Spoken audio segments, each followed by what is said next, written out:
WrestleBuddy Podcast. All about wrestling. Subscribe and follow for more content.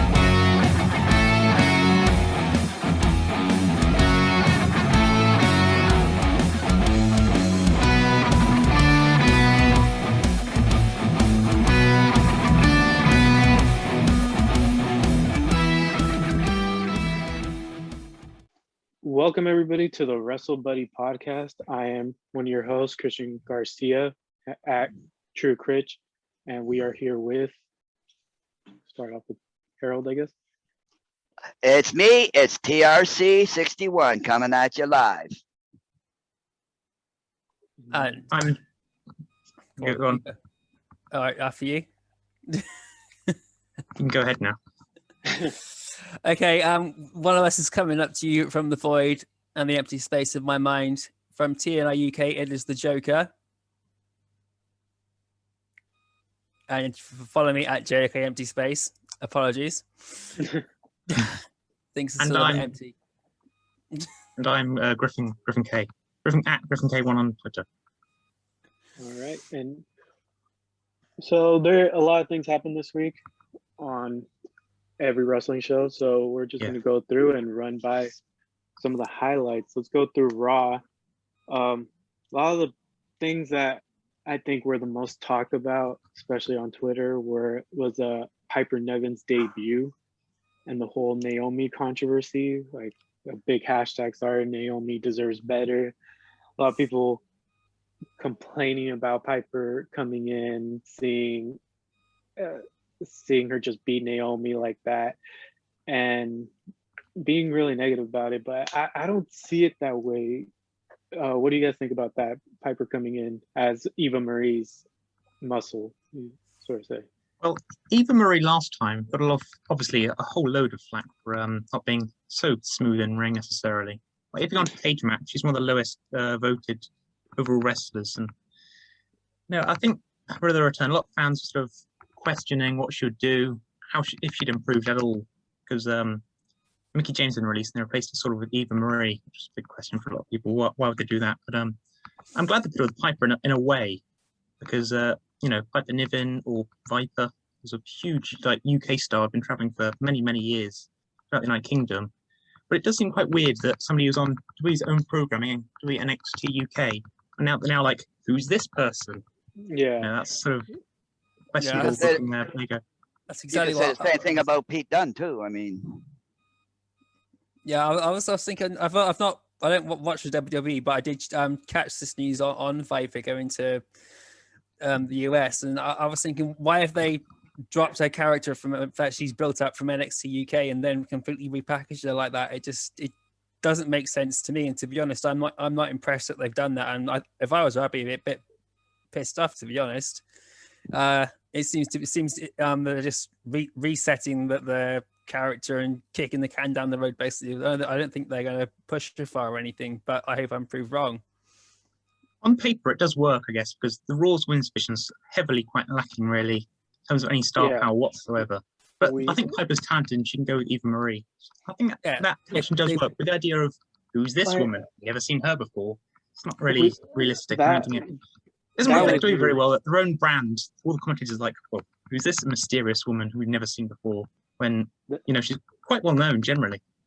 That's the weird part, but I see it but now when we do find out what name they're going to give her, the rumors that she's going to get some weird names, but I really enjoy it. Like, it's new, it's something different. Like, Piper is not your quintessential women's wrestler. Like, let's be honest. And I think it's a great way to, little kids all over the world are going to see that and be like, hey, I can also be a wrestler.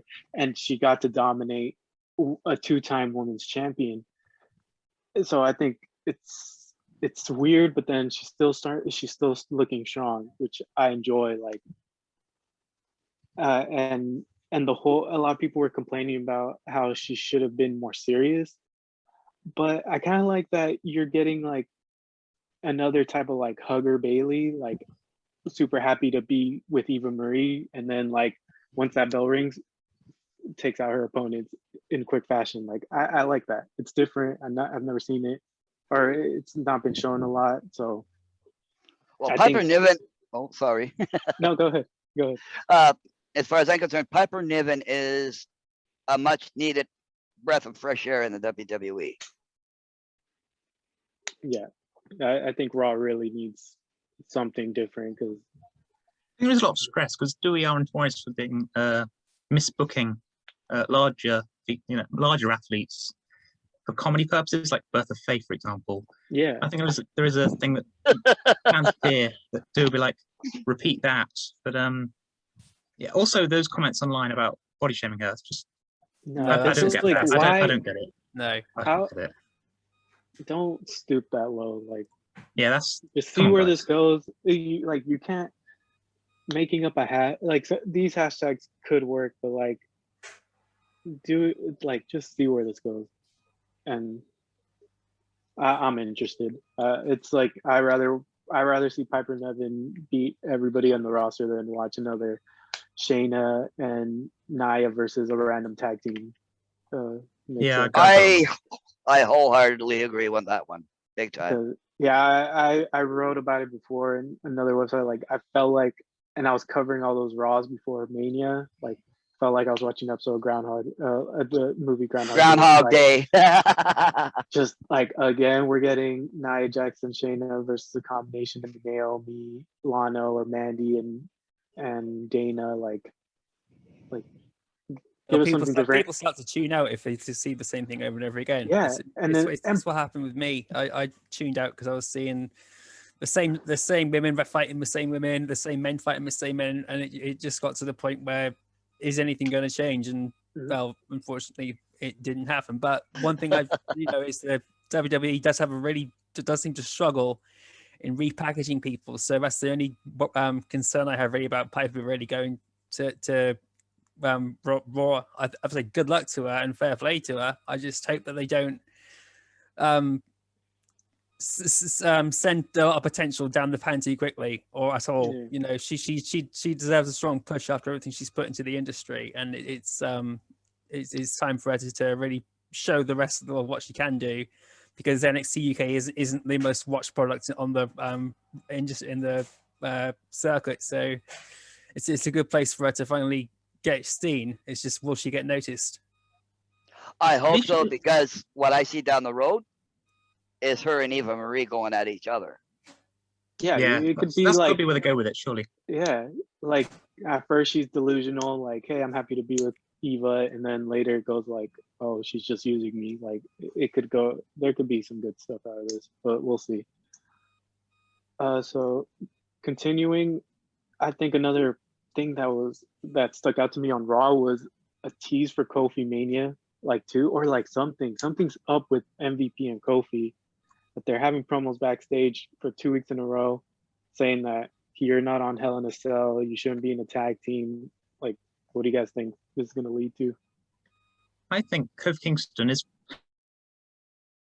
the last few weeks of Raw. He's sort of New Day and RK Bro are sort of saving the product in a way.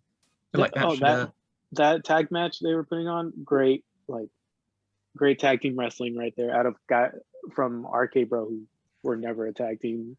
Like, you don't think tag team wrestling with Randy Orton, even though they try mixing. I love the RKO. contrast. Go ahead. Yeah. I was gonna say, I think RK Bro as a tag team is one of the best things Randy Orton's done in the past few years. Really, I think it's just such a great dynamic.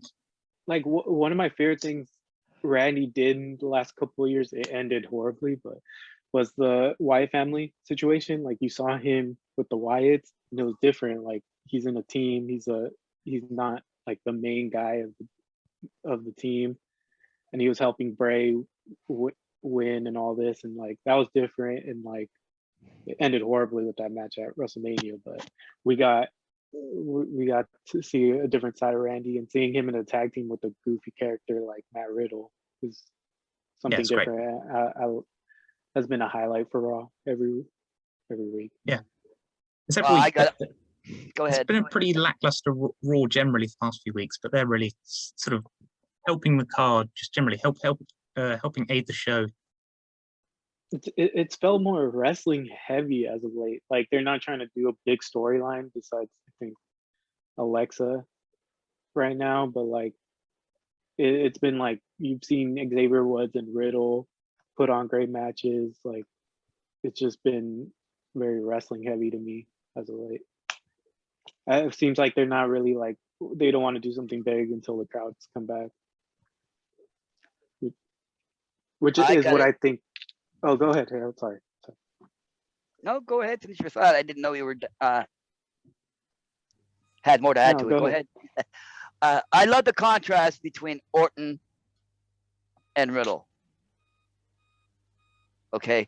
Another thing I liked is when they did each other's finishing moves, which I thought, hey, well, you know, that's a nice touch, right? Because let's face it, Orton right now is doing his best work ever. I mean, there's no complaints of Orton. Like I said, he's doing his best work he has ever done. And let's not forget that Orton has a hard time being a face, okay? He's a natural heel. So he has a hard time being a face, and putting him with Riddle at this point in his career, it can only get better because he's teaching somebody. Yeah, it's good to see that Randy Orton. He tends to have a bit of a big ego because he's a big star. It's good to see that isn't necessarily true. It's good to see he's actually being professional. And like you said, Matt Riddle's quite new to me. He's obviously quite new to the roster still. But for Randy Orton to go from the main event picture to help put someone over like this, and of course when these two eventually they might even start fighting sometime. So again, it's just good to see Orton willing to work with other people now that he's like, how long has he been there now? About over 10, 15 years or so? He's been there 20 years. Yeah, he's now doing like what Chris Jericho had done. Could go for a good 10, 15, 20 years or so, and then start building people up front of the card. He's doing what you'd expect the veterans to do, like the Undertaker had done before. You know, it's good to see that at least that part of the industry is still there in WWE. Yeah, with the few, since they're losing a lot of their veterans through such a contrast for Orton as well, because you could tell he definitely didn't like the angle with Bray Wyatt. I don't think everybody really did truly like it, but Randy Orton, you can just tell he wasn't into it. This one, you can tell Randy Orton's definitely into. That's a good thing, obviously, because Orton's best when he's productive. Yeah, when he cares about something, he'll bring out the best. Yeah, but also like this what do you guys think this Kofi thing's heading into with him and MVP? You think they didn't get Brock for SummerSlam and they want to have Kofi? The Hurt Business just generally were quite hard done by, because the Hurt Business were the best thing on Raw for a few months, but then they split Benjamin and Cedric, and those two aren't barely on TV at the minute anyway. So I think if you rebuild the Hurt Business, that'd be really good. I think Kofi fits in there pretty well. Well, in my opinion, I think they made a mistake when they split up the Hurt Business. They were just starting to get their feet on the ground in the first place, and then Vince decides, well, let's split them up. Nobody wanted to leave the Hurt Business. Let's make that clear, number one, because nobody wanted to leave the Hurt Business. But Vince went ahead and split them up anyway, because Vince is Vince. Yeah, he beat me to it. Here's about the New Day. Do we haven't, I think, broken up for ages, because they are huge merchandise sellers, aren't they? They are hugely marketable to younger fans. But I felt it has sort of run its course a bit now, so much so that you could probably break them up to make something greater out of it. I don't mind like if there's rumors that the King of the Ring's coming back. Like let Kofi feud with Bobby, let Xavier Woods go for what he's been wanting his whole life, the King of the Ring, and just like they're still the New Day. Like you still see Big E represents the New Day in his gear. Like they're still the New Day, but let them go do their own thing. And yet you saw that match with Xavier Woods, Riddle, and Randy could hold his own. Everybody forgets how great of a singles wrestler he was. Like go back and watch his stuff in Impact and NXT. Like he's got a potential to be a great single star, and everybody forgets that. And it's time people get reminded of that. Well, look, remember when Xavier Woods was Consequences Creed, and he was doing good work then. Like, Xavier Woods is the kind of person, in my opinion, that he can only get better at what he's doing. Like, he's one of those guys that no matter what he does, he's going to get better at doing it. Yeah, he's a hell of a talent. I didn't see much of his work on TNA because I only started watching back in 2015. So, but the Consequences Creed is a familiar name, and I've seen what he's done with the New Day. The New Day, for me, it did get very, very repetitive, and I think it did, when I was watching it, overran its course a bit too much even then. But like you said, there's no reason why Biggie and Xavier Woods can't go their separate ways still as the New Day, going to singles competitions to represent the New Day. It doesn't mean the tag team has to split up completely and they have to be enemies against each other. They can still share the music, still share the attire, because they are a big draw for the company, and especially, like you said, like the younger audience. So they just need to be smart about how they book them if they're going to send them on a separate path from each other. They don't need to have a team break them up to then make them be successful on their own. It's Matt and Jeff Hardy were a team for ages, and they went there, but before they went their own separate way. And when they wrestled one or two singles matches as a tag team, and they were just as good then. You didn't need to break the team up just to push somebody. Yeah, I think that's something, that's the route they should head into. And let's head into NXT. I think the most talked about thing from NXT this week was the return of Samoa Joe. And like, I was like, maybe people complain like, oh, he should have gone here, but hey, if he can't get cleared to compete, this is the next best thing, and I love it. Like, this was great. I think this is like every time I go back to Twitter after, I'm always like 3 hours behind, so I check Twitter to see how people are reacting. Very negative stuff. I think this is the most positive Twitter was after a wrestling show in a long time. So like, I absolutely love Joe getting the teases with Karrion Kross, teases with Pete Dunne, choking out Adam Cole, and like getting to hear his song once again. Like, this is just awesome. I'm happy Joe, like, they knew they made a mistake. They picked up Joe, and hopefully they do the same with some other guys that they. Well, I think the issue is that Samoa Joe's had a lot of concussion issues over the years, including something that stalls his rerun back a few years ago. Still sort of hindering him to this day, but I think it's great the match gave him in another role. Plus, they've kept Regal in the role he's in, because Regal is perfect in the role he's in right now. And I thought they were going to get rid of him, and I think I'm just glad they didn't get rid of him, and they've got Samoa Joe as the enforcer. That's like the dream sort of combination for me, because Regal should stay. He's brilliant, and Joe Regal just should be in the Hall of Fame, really. Oh, there's no doubt about it. He's going to be there one day. Oh, Regal better be. Regal was fantastic.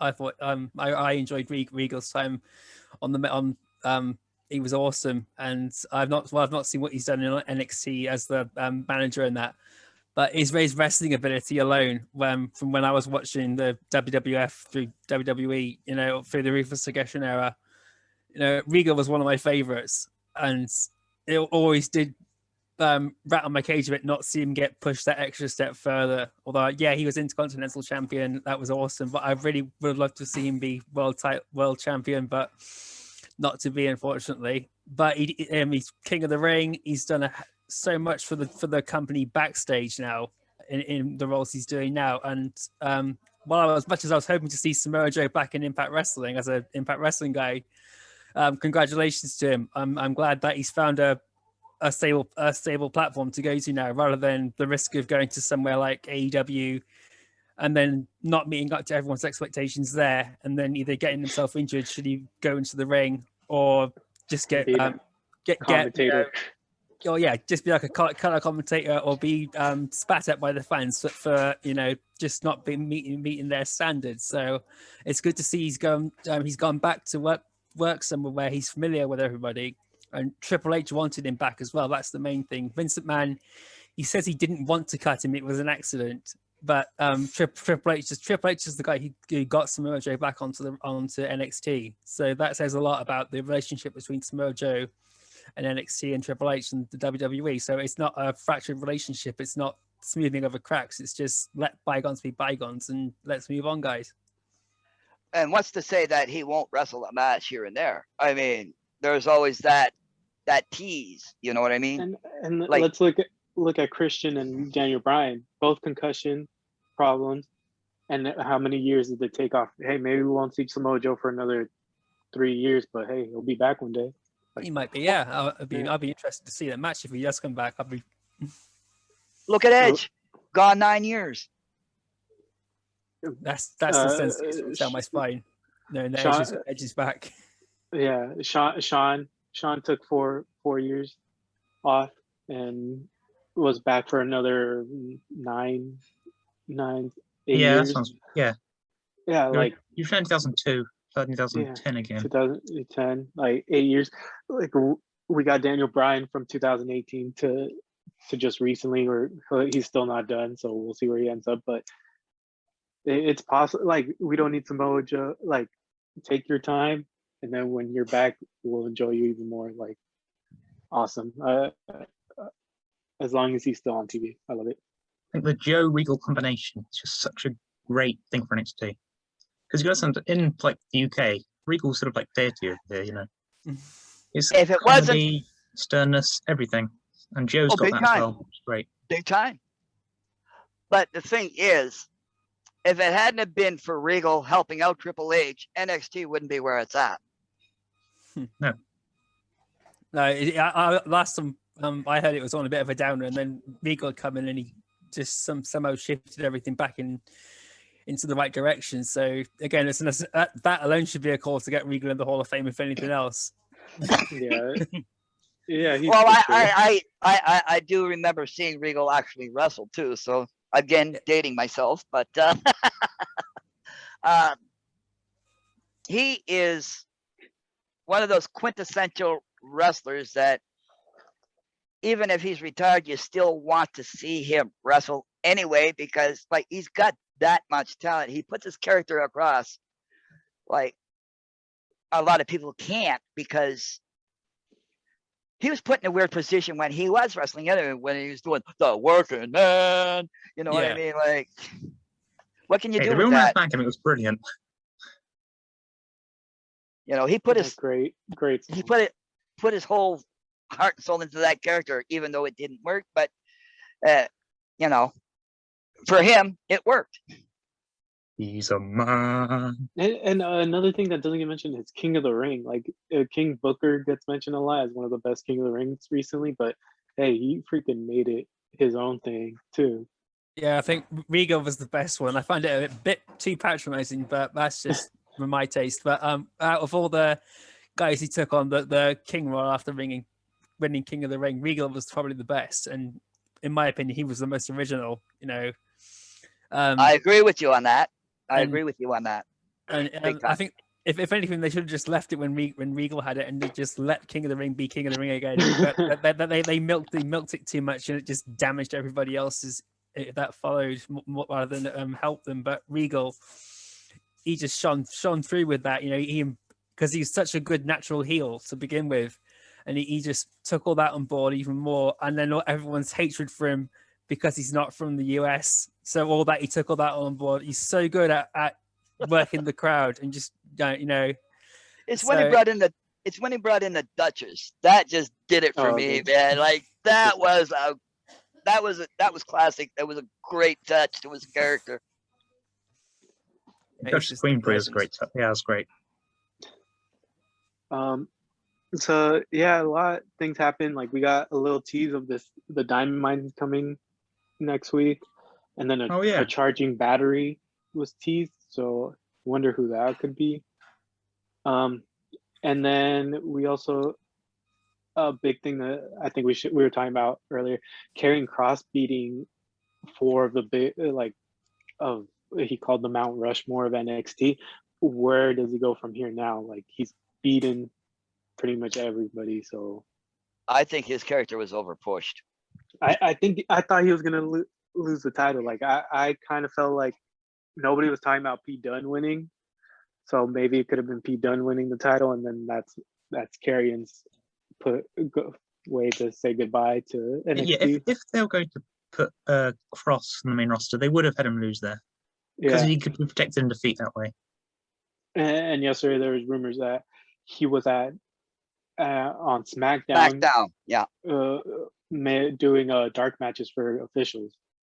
So they're looking into that, and I've read some Twitter backlash that like a lot of people overstaying their welcome in NXT, and I think it's somewhat true. Like, we need we might. If that's the case, then Joey Gargano and all them would be on the main roster right now.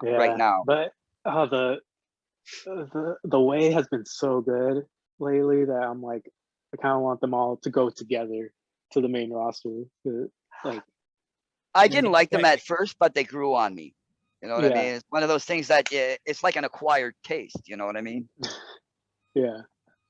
But I think for Cross, a lot of people are, sort of, I don't know, apprehensive about a lot of the NXT talents going to the main roster to be ruined. But I feel like Cross should be quite safe on the main roster, to be honest. Yeah, he seems like that guy. They seem to have a lot of faith in him. Yeah. I just think he's being over pushed right now, and I think, with that being said, that he's probably like overrated. My dream scenario would be having Roderick Strong come back. Well, like, my biggest dream scenario is having Daniel Bryan join NXT, but we'll see about that. I was hoping he'd show up and in your house, but the biggest thing was Regal saying the change at the end of the show. But yeah, I'm hoping like maybe Roger comes back and we get his big moment against Karrion and he takes the title from him. But like, I really don't know what other challengers are ready for him right now. I feel this episode certified Cross as a heel. I feel like before this he was sort of tweener. The promo at the start of the show, and normally I don't like promos at the start of the show, but this one, it felt justified, I guess, because there's the biggest thing coming out of NXT in your house, the Regal retirement. But I feel like Cross is really a heel now. I feel like he's really cemented top guy.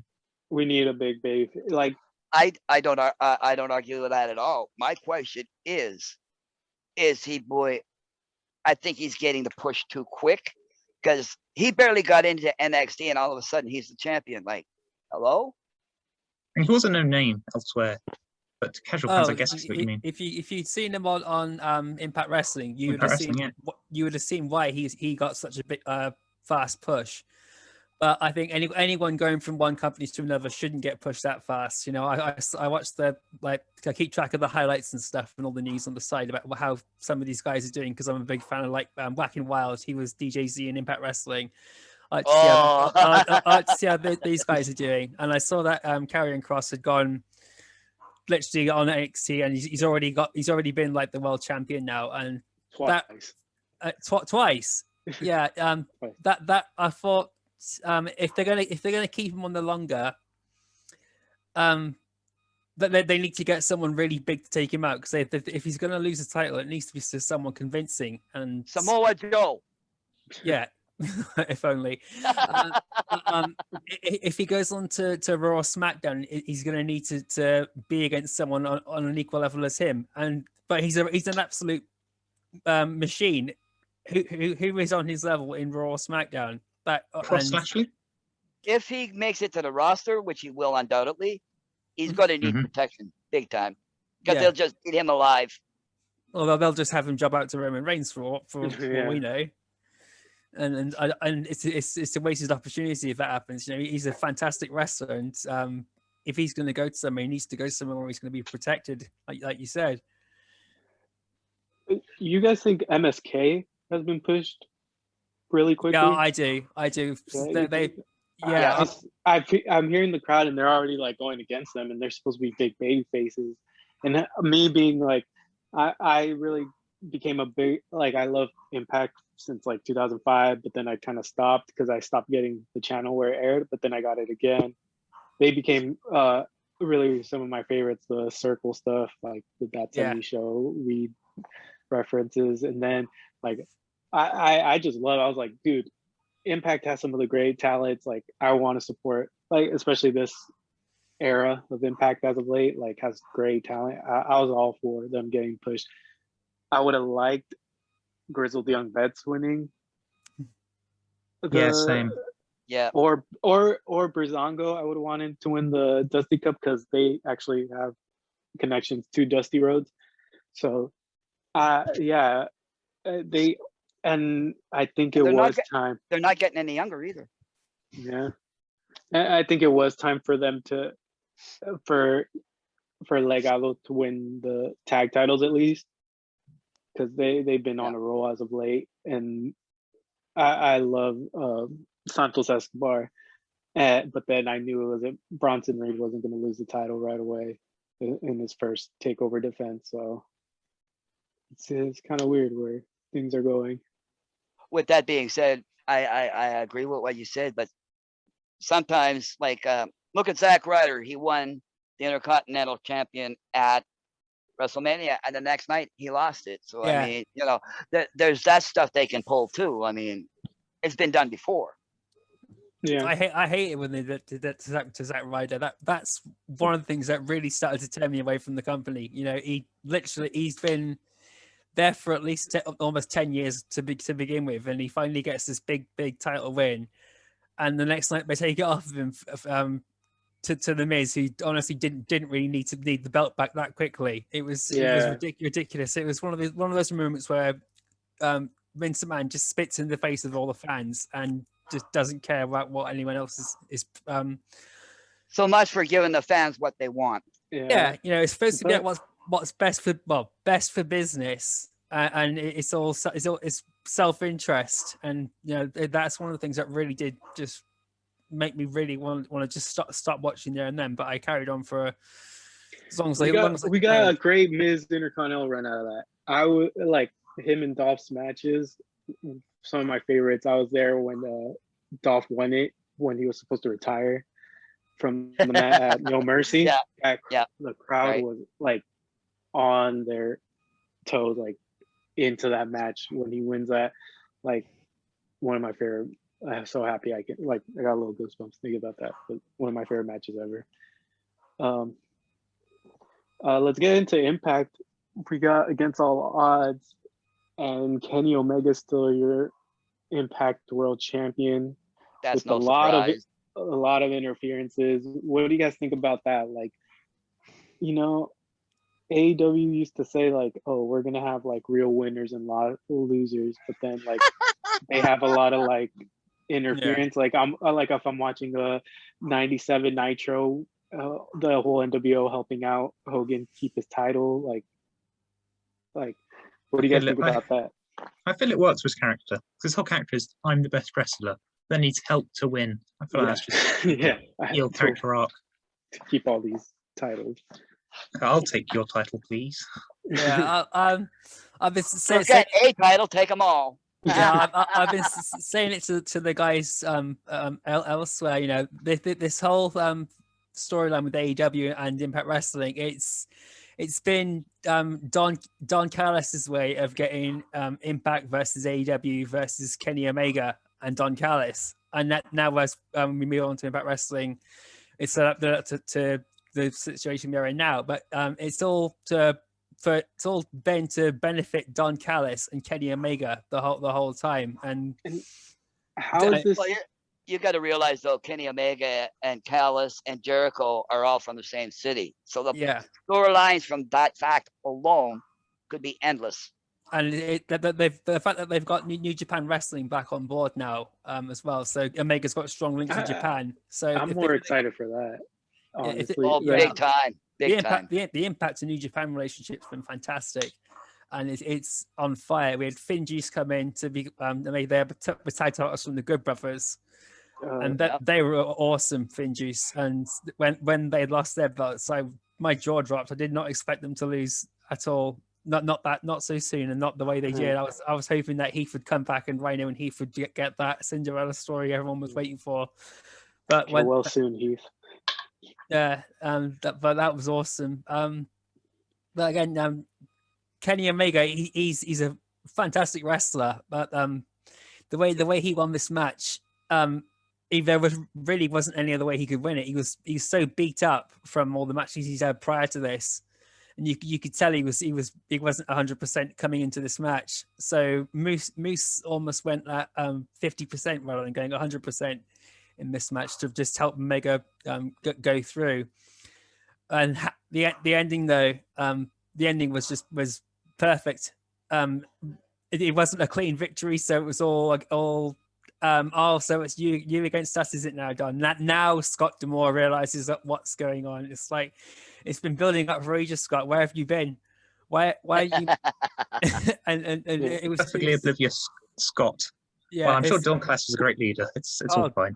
Don Callis is fantastic, and I got no hard thing against Don Callis, man. I just wish I could have seen him wrestle before he became what he is now. I love the heelest manager, and then when he gets on commentary and then AEW and like that little thing where he's like, "Oh, I haven't even been here, and you guys are already burying Kenny Omega." Like he just makes me laugh every time he's on there, and it kind of reminds me of like a Bobby Heenan. I was about to say Bobby Heenan. And then when he's like running around all over the place, reminds me of Bill Alfonso. Like, yeah, he got so many like great traits that I has love. Excuses for the heels and doesn't justify the actions of the face. It's just great, just great commentary, really.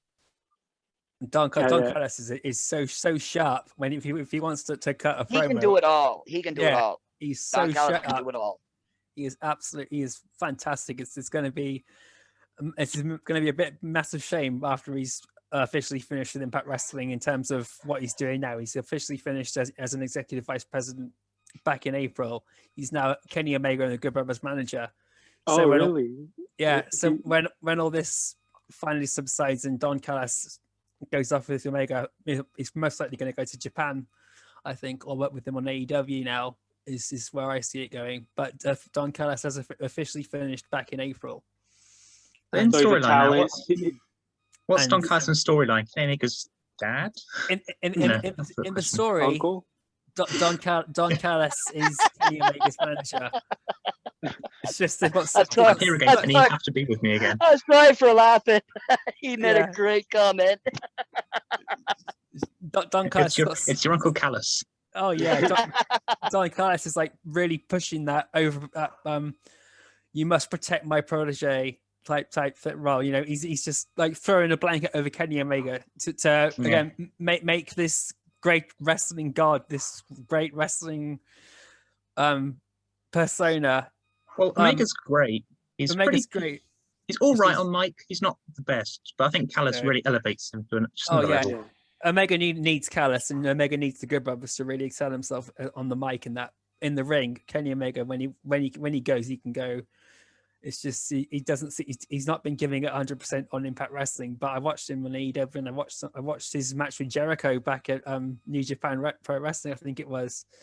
You know, that were awesome. Some of the stuff he's done then, but the impact on the on AEW storyline has all been about basically writing Don Callis off rather than the two companies facing each other off. And I think that's where things are going to go now that we've officially got the Don Callis and Omega thing finally coming to the Don Callis and Moose and Sami Callihan finally starting to come to an end at Slammiversary. Yeah, you think it's going to be Callahan to take the title off of Omega? I do. I hope it is. I think Omega holding on to it any longer is going to just piss too many people off.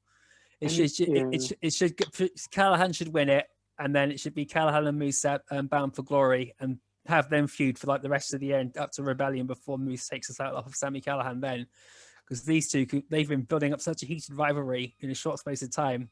Give them the rest of the year to carry it on, and let's watch the world go on fire.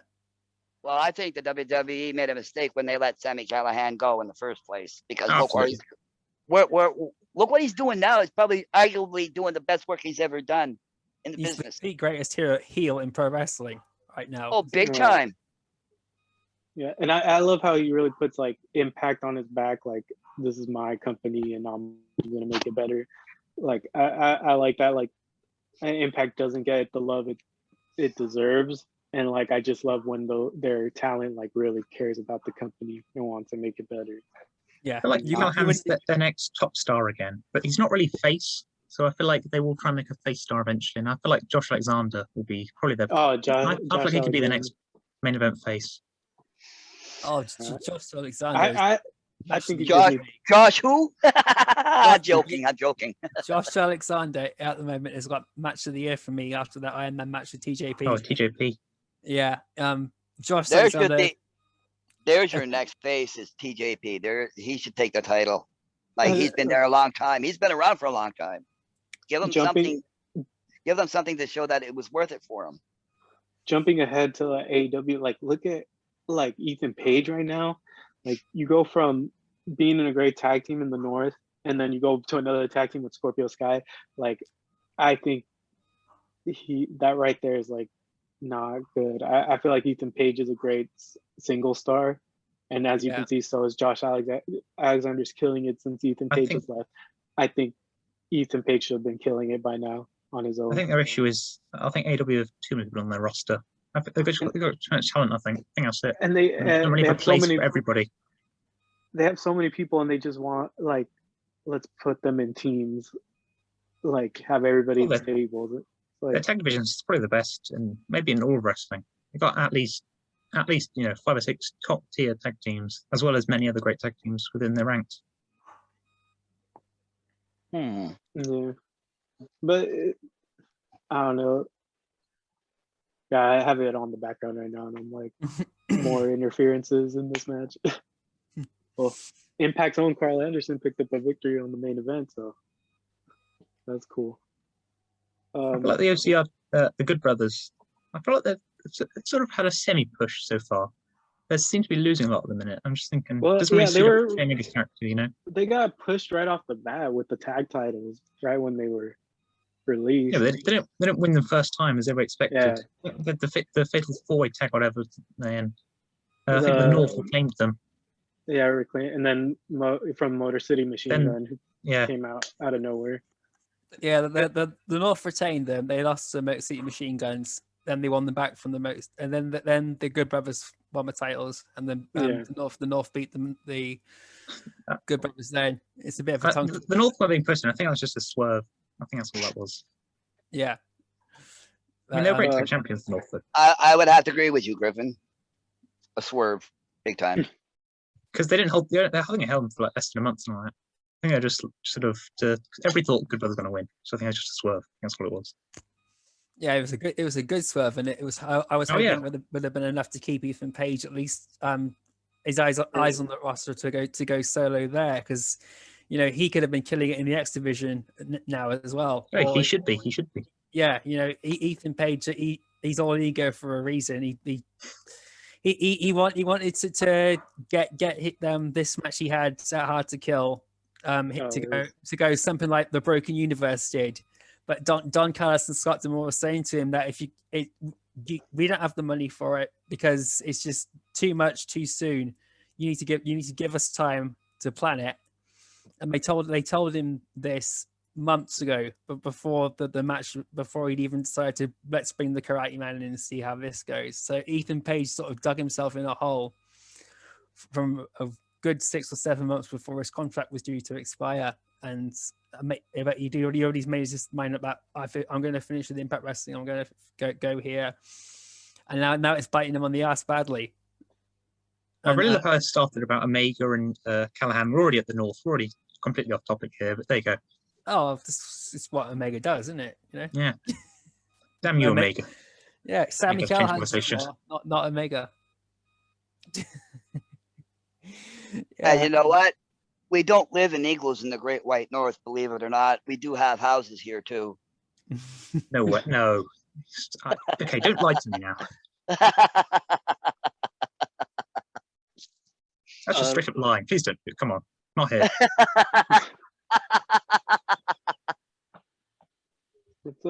let's go into the women's the knockouts division. Deanna Praza now has, baby.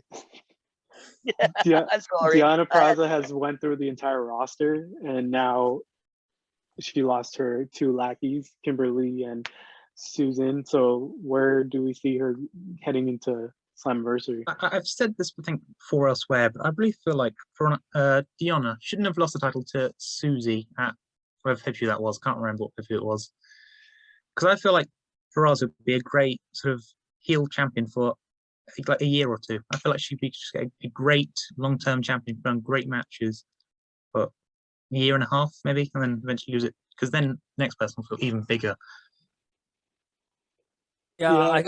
I can see the point, but everyone in the Impact fan base is at the time there were so many knockouts who deserved a title shot, and when Deanna Praza lost it to Su Young, that was because Kylie Ray didn't show up at the event, so Kylie Ray didn't turn up at Bound for Glory because of mental issues. She basically broke down and said she couldn't compete to wrestle, but that's in the past. But of course, Kylie's in NWA now, so it's a happy ending for her so far. Yeah, that's always good. She's really great. Glad she's continuing wrestling. She's one of my favorites to watch. It's good. It's good to see her back. But for Deanna Purrazzo, part of me is glad she lost because because I didn't want to see someone come in and then beat Ty Valkyrie's record straight away. But it looks, now that Deanna Purrazzo's got the title back, it looks like it's heading that way regardless. So it wouldn't have mattered if she'd lost it to begin with. You know, the biggest problem with the knockouts is that there's so much talent. There's just oh, my mind keeps going bloody blank. I'm being distracted in the background. There's a lot of talent there, but there seems they were focusing more on bringing the knockouts tag title division back, and that's been it's been hit and miss so far. I must admit, I'm enjoying Fire and Flame as tag champions, but there hasn't been a lot of stability in terms of keeping everyone and keeping a division going. I do feel there's a lot of resentment to them towards sort of Impact or AW, because the whole sort of thing is, oh, all of their champions, or all the people who come in, they're all ex-WWE. Yeah, well, guys, that's not true. I don't think. No, but I feel like if people hate Deanna, they'll say it's all WWE guys, and that's not really true. No, Deanna Purrazzo, she's a fantastic wrestler. But she's not just an ex-WWE character, because she was never really pushed into WWE. She was at Ring of Honor. Honor. She's amazingly talented in Impact.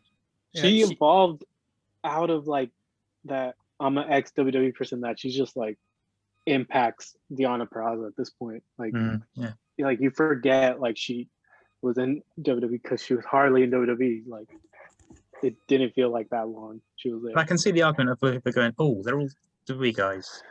I can see that in a sense, but for Deanna, she's a huge exception, I think. People like to go by guilty by association, which is pretty petty. You know, you look at how Matt Cardona has rebuilt himself since leaving WWE now. Mm-hmm. You know, he when he did that brief stint in Impact Wrestling, he shot he shot above people's expectations. Brian Myers. I was about to say, yeah.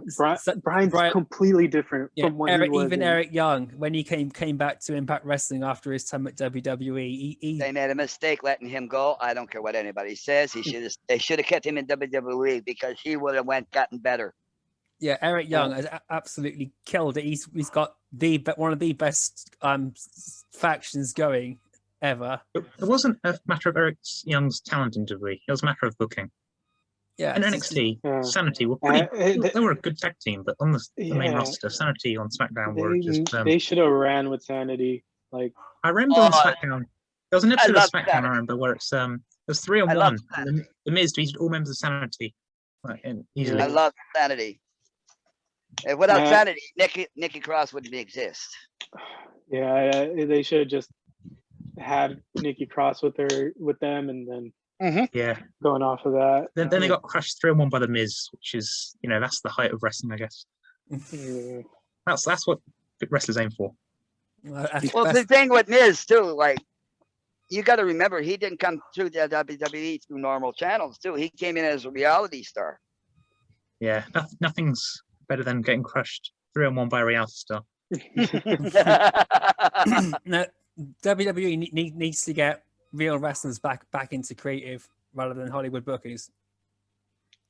Yeah, their True. booking team. I saw that they hired we got, or WWE got women of color to now write for them, which I applaud. Like, I think they need more women writers because. Well, Dana Warrior's a writer. She's in the but WWE creative. they need more like different minds of like women of color, especially when I you feel got like we're at a point where we shouldn't really be congratulating them and hang a coloured, woman on their writing team. I feel that should be commonplace anyway. Agreed. Anything else for Impact you guys want to touch on?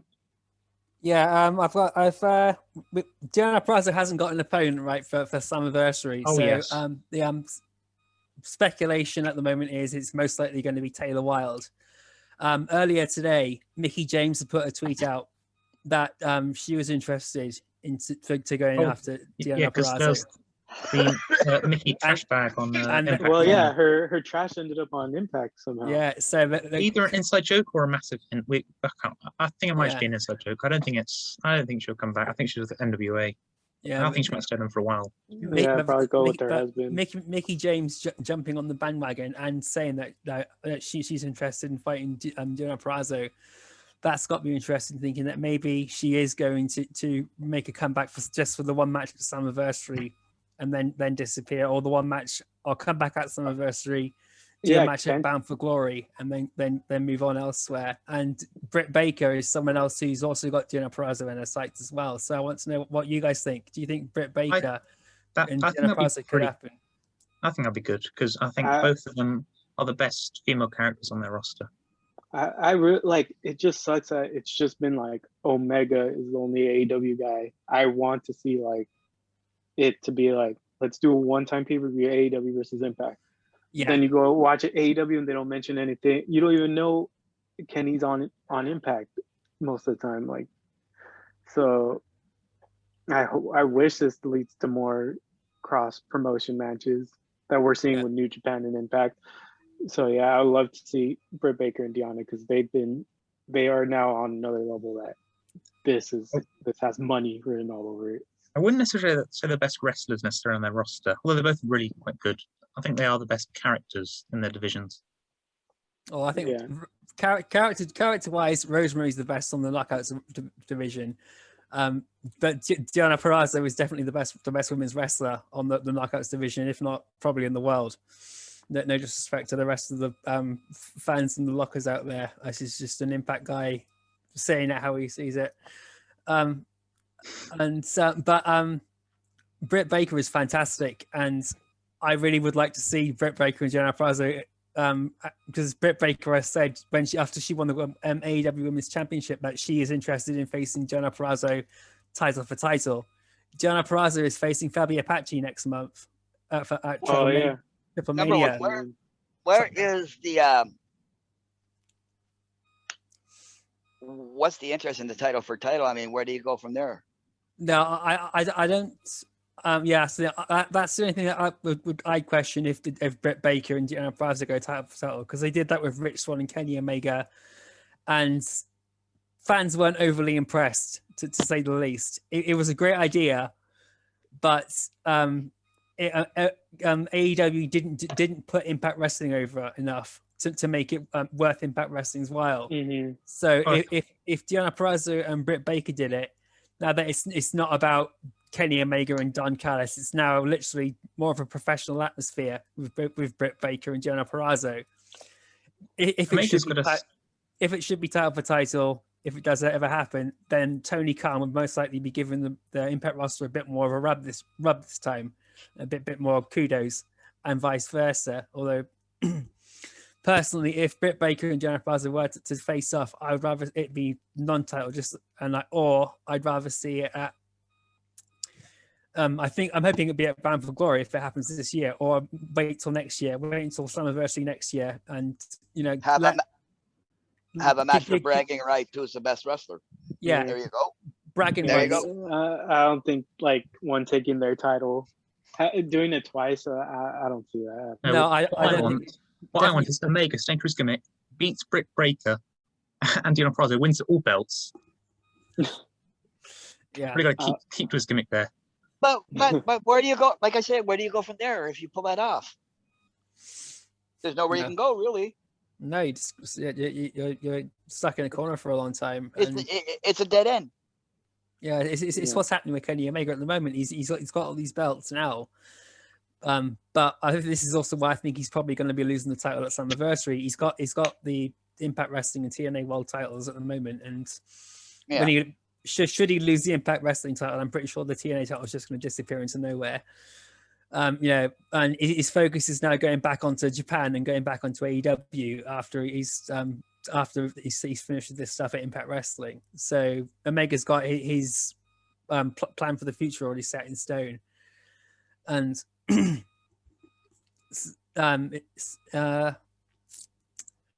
forgot where I was bloody going with this now.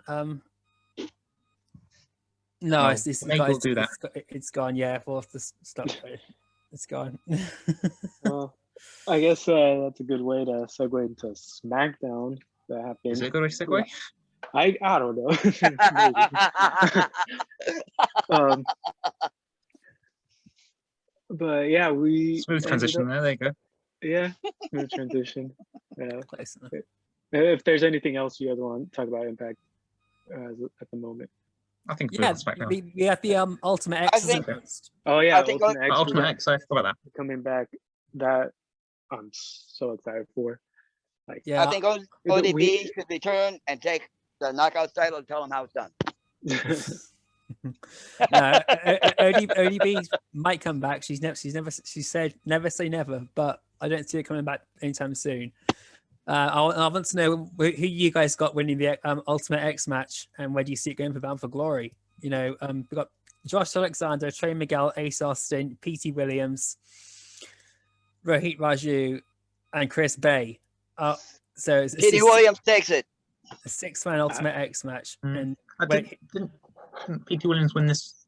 No, I'm not thinking of something else. I can't remember. P.T. Williams, man. Yeah, that might be right. I got Josh Alexander. I want him to have a lengthy reign, and then I think I see Trey Miguel taking it eventually because, you know, he stayed with Impact for a reason. They got to do something big with him. Oh yeah, there's definitely big plans with Trey Miguel. P.T. Williams did the same thing. I mean, I don't know. I guess I'm going P.T. Williams because I'm Canadian. So. Oh no! What I'd like to see, I want to see my expectation is Josh Alexander's going to win this, and I'd like to see P.T. Williams versus Josh Alexander at Bound for Glory, in like a big, like feel good moment match, like we had with Jazz and Jordan Grace and Tessa Blanchard and Gail Kim, like the passing of the torch. Josh Alexander has said earlier this year after the Iron Man match, he is the man that has now reset the X division and all the expectations, and there's no denying that at all. So who better to say yes, you are the man that has done this, than to have the pioneer, that P.T. Williams, pass the torch over to Josh Alexander in a title match at Bound for Glory. Josh Alexander retaining, handshake, feel good moment, and maybe even beat the match of the year that we've got with TJP and Josh Alexander at the moment, because that match is going to take a hell of a lot of beating, and it's going to need to be a tearjerker, I think, to beat it. Well, I think P.T. Williams should take the title, right? By nefarious means, let's say, and then to settle the issue once and for all, then go up against him again, right?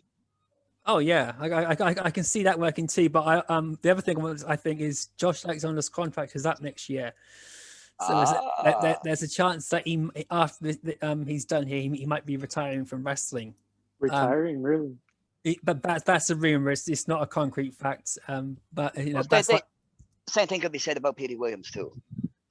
P.T. Williams is working in production, so if he's not in the ring, he's out the back. I feel like he's valuable to the company in any form, really. Yeah.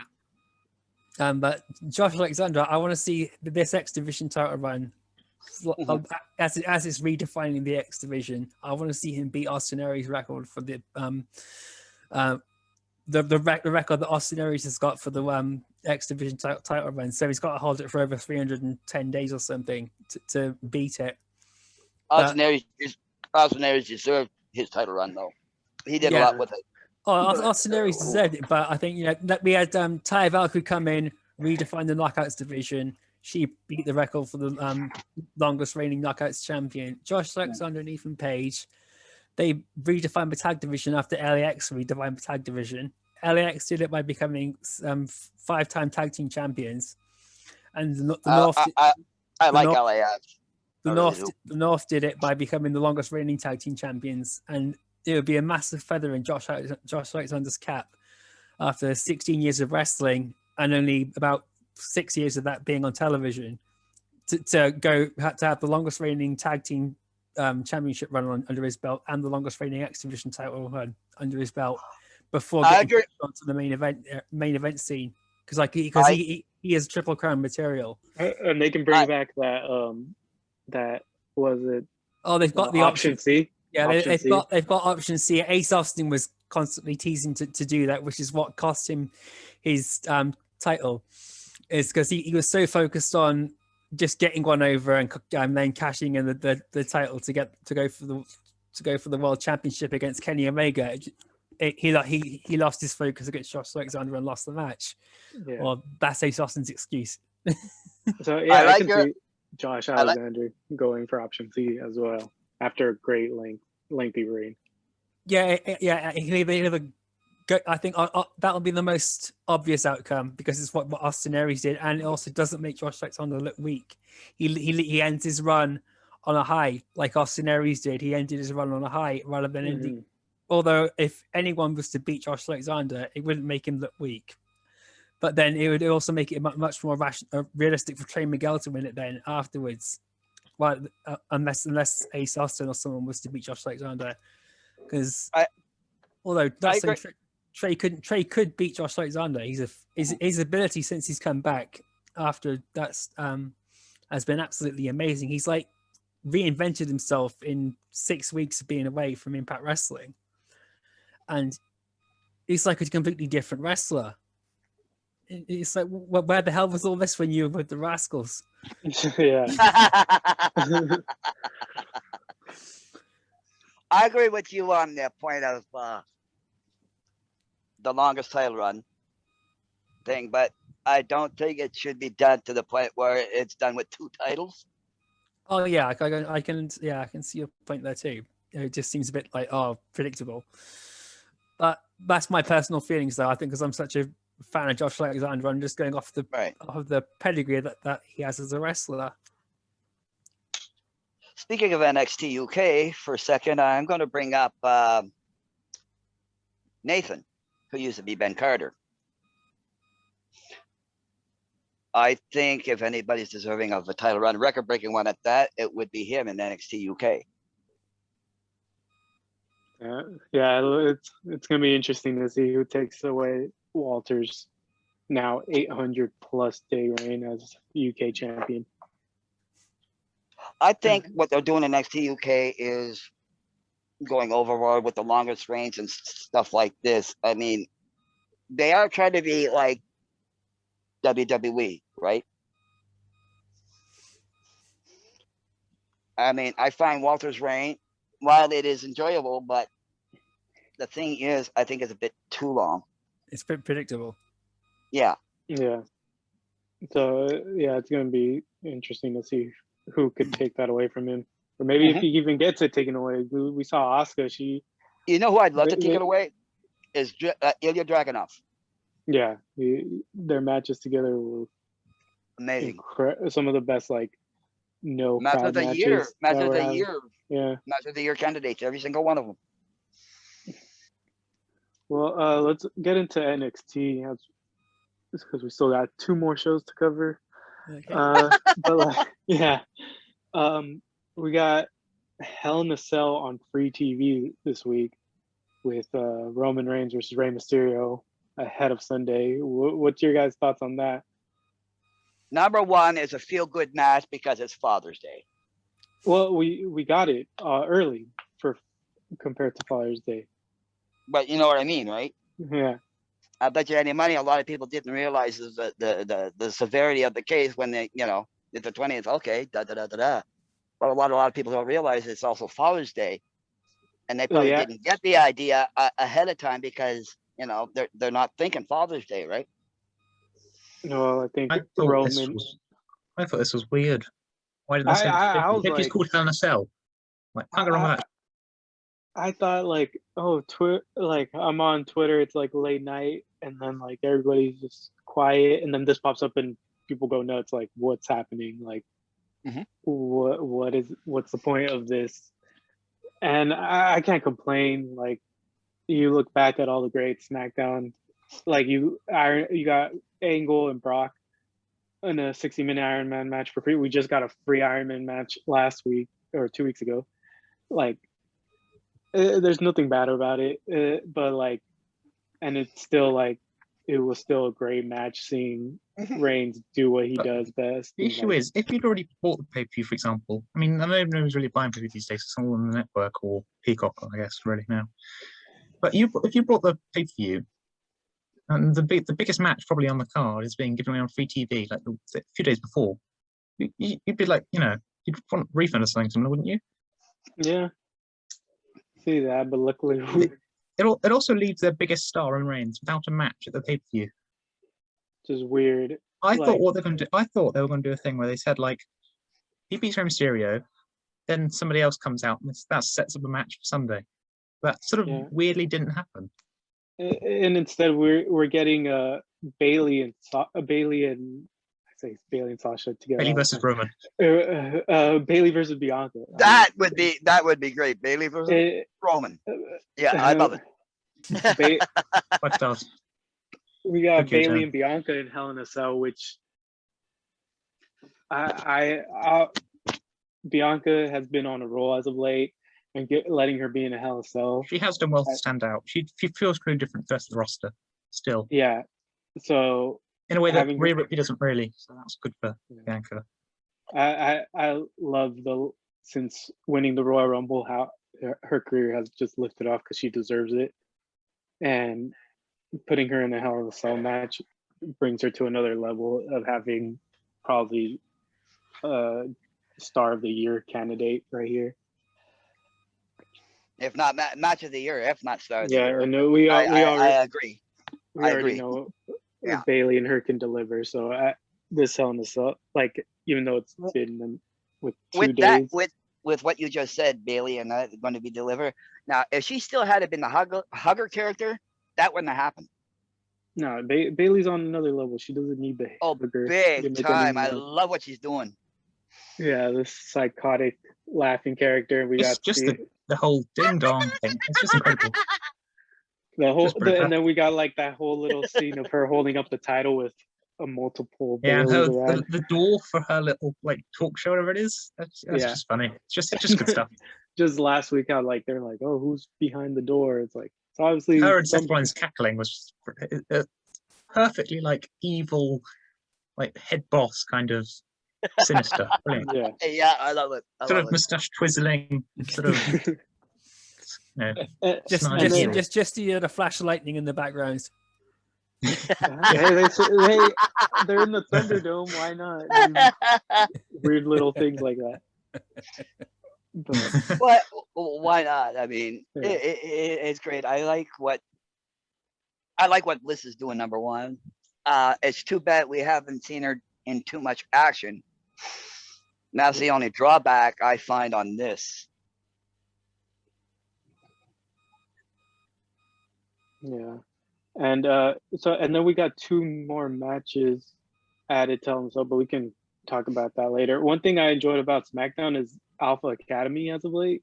I think Otis as a more serious threat, and just getting Gable time to shine, like, hugely underrated. Like, when he gets his little time minutes on SmackDown, he makes it the best, and I love those, like, really like the Steiner Bros-esque wrestlers, and I can see that in them. So like, Yeah, I just really like Otis. Otis is great, and we all know Gable's What underrated.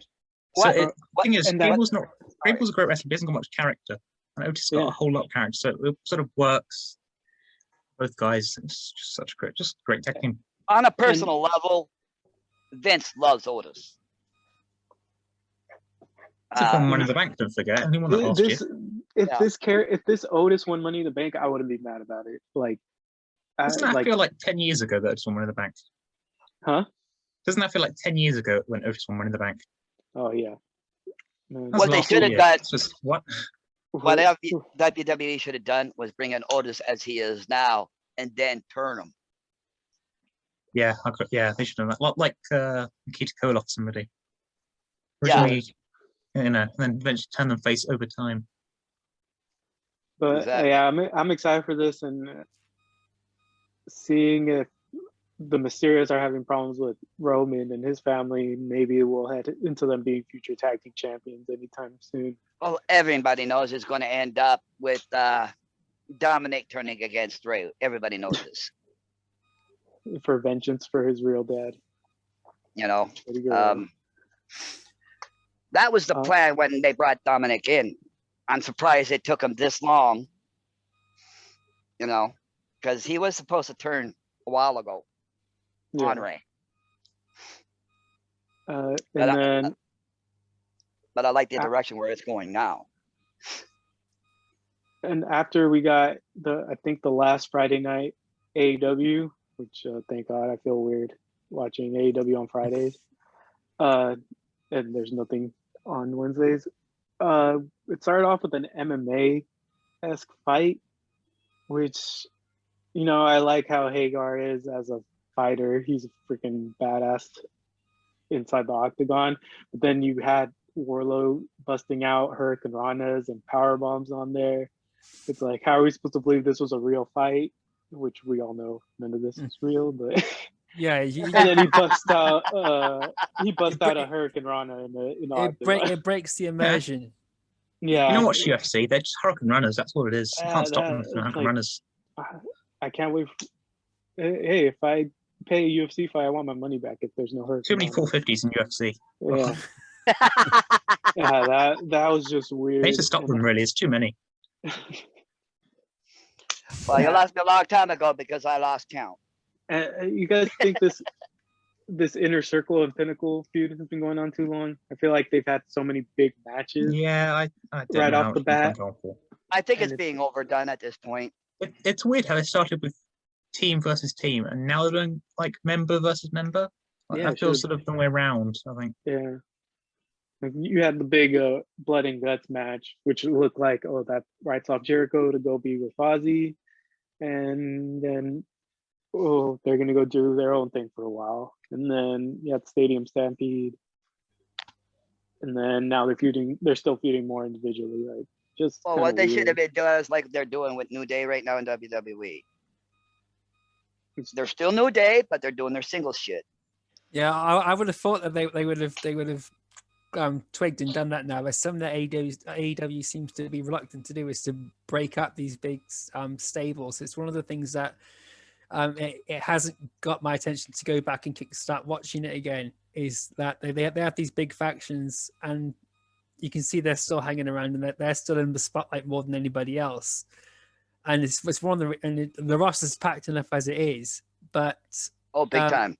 Yeah, you see that you've still got guys like Jericho and all that in the main event stealing all the spotlight. It's taking airtime away from guys that really do need it. Santana and Ortiz break them away from the Inner Circle, not break the stable up, just the faction, just send them on their way in the tag division on their own. Big time! I agree totally. Man, I thought they were going to be winning the tag titles by now. I thought they would have won it first, but I was surprised. I was glad SCU won it because it was something different for me because I'd seen Santana and Ortiz dominate in Impact Wrestling. So to see SCU when they won the tag team titles, that was awesome for me. But I was hoping that Santana and Ortiz would have at least got a push in there somewhere, but it just hasn't happened. Well, it looks like they're feuding with FTR now, and which is like a dream match on its own. So like I'm pretty excited to see how they mix up together in the ring. I think It seems to have always been a top team. It's always seemed to have been like a present team, but they've never been a top team, I don't think, in AEW.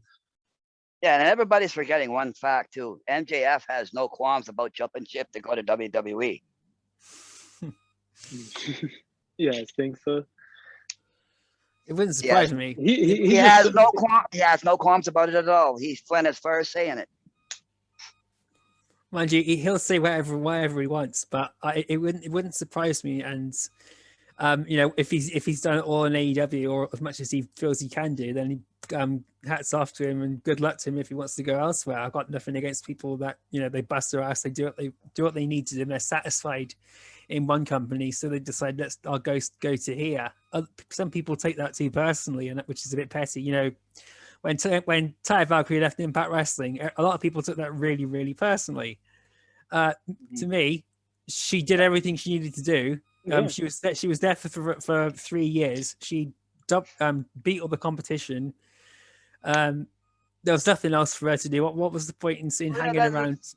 It was a matter of time. That's exactly it. Her husband's Morrison there. No, Morrison there. It just makes sense, doesn't it? Yeah. It's not to me. I don't think it was down to just because her husband was there. It was because she done what she wanted to do for her in her career. People are taking personal life and professional life and putting it into one bubble. When that if someone's wrestling at a company, they're not wrestling there for personal reasons. They're wrestling there for professional reasons. And you know, so if MJF decides he wants to go to WWE, then that's on a professional preference. It's not on a personal spite of AEW or anybody else. He can he can leave and make it feel that way. He's done all he can right now at this point. I think he's at the point where he's done everything he can do. I mean, he's feuded with Jericho. Yeah. He's pulled off a lot of stuff. He still needs that world title reign. He doesn't need it though. He doesn't need it. Yeah, there's some wrestlers that don't need gold to make themselves look good. You know, Chris Jericho said it best that a belt is just a prop. Mm-hmm. You know, you look at Trey Miguel and Zachary Wentz. That's the guys who are MSK now in NXT. They didn't win any titles in Impact Wrestling, but they shone out more than anybody else did when they were on Impact Wrestling because they were just that damn good. Yeah. The title doesn't make you more popular. Exactly. The titles there it's nice to have and it's good to have on record. But in the modern era of wrestling, it's less about the belts and it's more about what you put out there. You know, you can have as much belts as you want. It just doesn't mean anything if fans aren't invested in you. Well, look at the WWE and their use of The Undertaker, okay? Let's use that for an example. He was better in the chase than he was as a champion. Exactly. Yeah, baby faces are better chase the heel champion, make more money on, you know, house shows, etc., than as champion. Yeah, exactly. That's why. Also, wrestlers don't always need championships. Like Jake Roberts, you wouldn't have suited the WWE title, for example. You didn't need it. Yeah, didn't switch character. Yeah, that's why I was. Well, yeah. Look at Sean when he came back from retirement. He held it one time, but then like after that, never touched the title really. And like every time you wanted to watch a Shawn Michaels match, it delivered. And like, Shawn Michaels is one of those guys who's naturally talented, so you knew he was going to deliver. He didn't need a belt every time he made an appearance again. Some of his title matches, like when he got close to becoming champion, were some of the best. But like when he loses, it's like it gets you more invested. Yeah, exactly. Yeah. So the last, if you guys want to touch on something else for AW, the only other note I have is Brock Anderson and his impressive debut with He's Cody. 23. He does not look 23. I'm convinced all Andersons are born in their 40s. You said you're 30. you're in your 30s, Griffin. I'm not. No. Oh, how old are you? Sorry. I'm younger than him. I'm younger than Brock. Oh. I think I look younger than Brock. I hope so. Okay, I feel like you guys are all my grandkids now. But like, yeah, That's crazy. Like he looked like he's already traveled the territory, and he's doing this this is his last run. He's doing it because he loves us, not that he needs the money. Yeah. But besides that, that's like the only thing. Like I feel like right now with the AEW competing with the NBA finals, they're saving up their big stuff.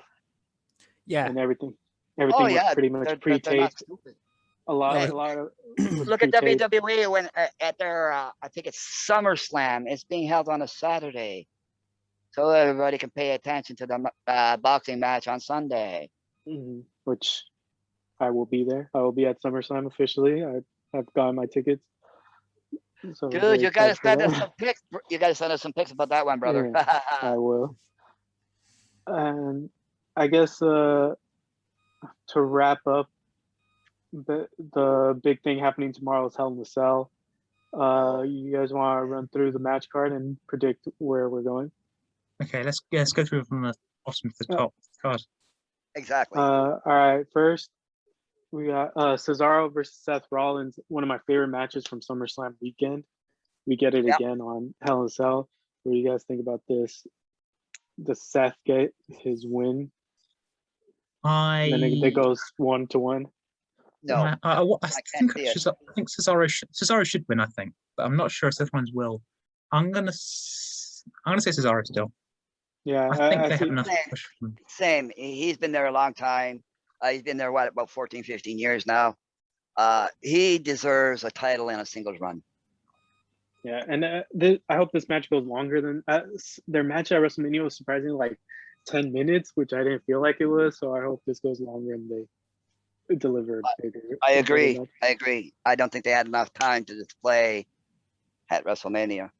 And then we just announced yesterday as well, Kevin Owens versus Sami Zayn. These guys are gonna tear up the house as they always do when it comes to this. Oh yeah, it'll be a good match. It's one of those matches that happens all the time, but you just don't care. Yeah. I don't give me this. There are some matches that happen all the time. You think, oh, not this again. But this one, it's an omni feud. If they've got such good matches, it's just you just love it. If they've got the right chemistry, then you can see them go at it and over and over and over again, and it doesn't get old. You know, that's Sami Zayn and Kevin Owens. Those are two guys that can do it.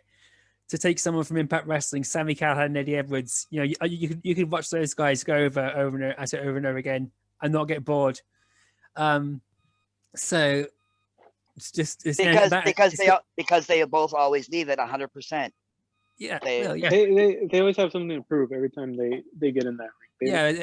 There's professional rivalry and there's a personal rivalry. It's great. It's always great to see that. And Sami Zayn and Kevin Owens, they know each other really well.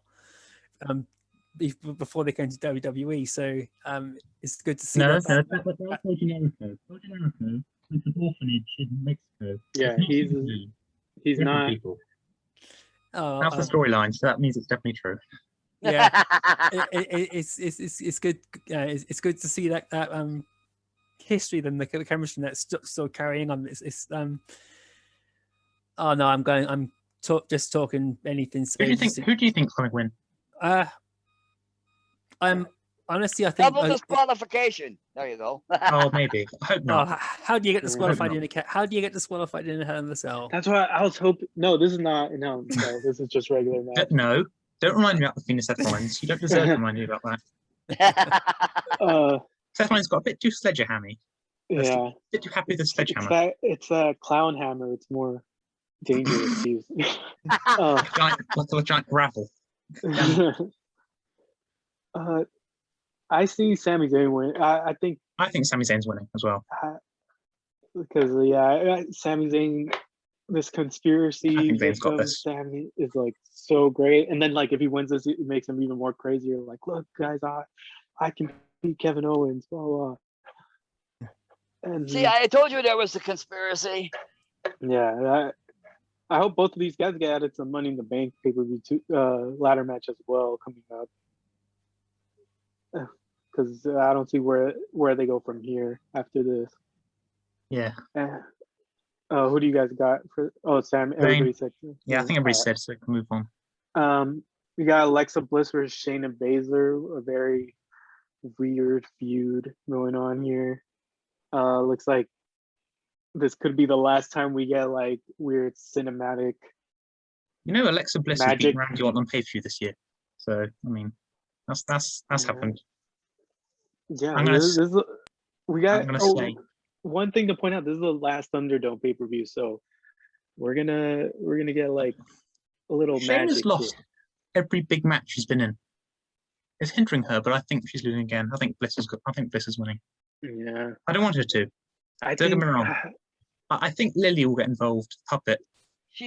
Alexa Bliss, as good as it looks at her character, I should say, not her personally, but the character she's doing now would look better if she lost than if she won. And I see I want Shayna to win, but yeah, I see Alexa winning. And then if we're getting Rhea versus Charlotte at this pay-per-view too, I could see Alexa going after Rhea after all this. Like, they really care. Yeah, it's a weird feud, this, isn't it? Over a puppet. Yeah. It's very Monty Python, isn't it? Like, it's just why are they all fighting over a puppet? I don't get it. I don't know. In search of the Holy Grail. In search of the Holy Grail. That's all I'm going to say. Yeah, will they shoot Lily at the cannon? Yeah, we're getting Alexa Bliss in this match, and up next, inside Hell in a Cell, we got Bianca Belair versus Bayley. Bianca. Bianca all the way. Surely, there's no way Bayley's winning this, right? My heart is saying Bianca, but my head is saying Bayley because she's got the experience in the Hell in a Cell, whereas Bianca doesn't. Oh yeah, that match, Bayley versus Banks, was brilliant. Oh, that was one of my favorite matches.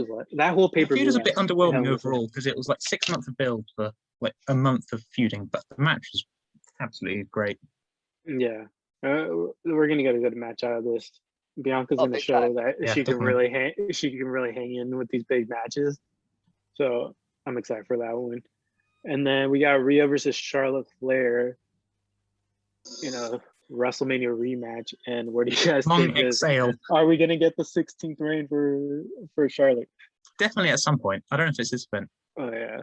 I think it is. I think people are gonna be mad, and they should be. It's like a 16th reign in what, like 5 years?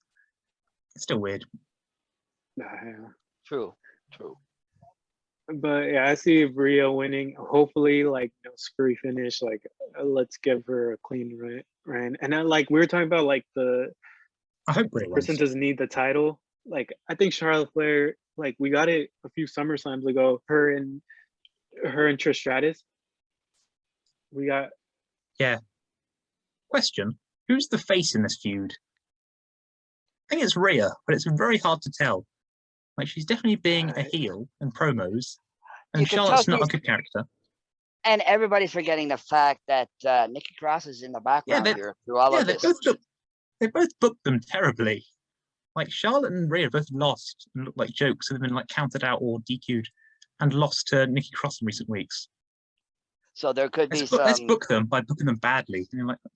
I don't. What's up with that? Yeah, a lot of people in this match. I think a lot of people are forgetting Nikki Cross in the mix here. So I wouldn't be too surprised if I see Nikki Cross coming in and causing a lot of them to lose. Yeah. Oh, and Nikki Cross has been prominently shown, so maybe we're getting a little push for Nikki. So we'll see where this goes. And then for the last. Drew McIntyre's last chance at the WWE Championship. We got McIntyre versus Bobby inside Hell in a Cell.